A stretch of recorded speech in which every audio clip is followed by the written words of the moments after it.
যে জ্ঞান হারানো রোগী যেটা আমরা বলি সেটা অনেক কারণে হয়ে থাকে। হুম। অনেক সময় আমরা ব্রেইন যে আছে বা মস্তিষ্ক যেটা বলি, হ্যাঁ? সেই মস্তিষ্কের ইনফেকশন হয়। অনেক সময় মস্তিষ্কের বাইরে যে পর্দা আছে, পর্দা ইনফেকশন।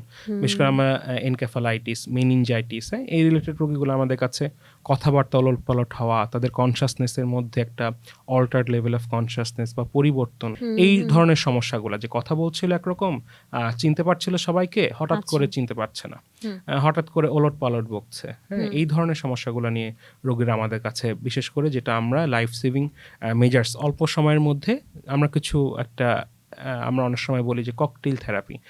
এই ব্যাপারগুলোতে রোগী ডায়াগনোসিস হওয়ার আগে চিকিৎসা দেওয়াটা জরুরি। আচ্ছা, যে আচ্ছা। সেটা যদি আমরা মানে immediately আইডেন্টিফাই, চিকিৎসাটা শুরু করে দেন। আমরা আসলে একদম যেটা বলি যে কোমর থেকে রস নিয়ে সেখানে জীবাণু আছে কিনা নাই সেটা দিয়ে মস্তিষ্কের পর্দায় ইনফেকশন ধরবো, এরপরে চিকিৎসা দিব, ব্যাপারটা এরকম না। এটা আসলে অনেকে দেরি করে ফেলে।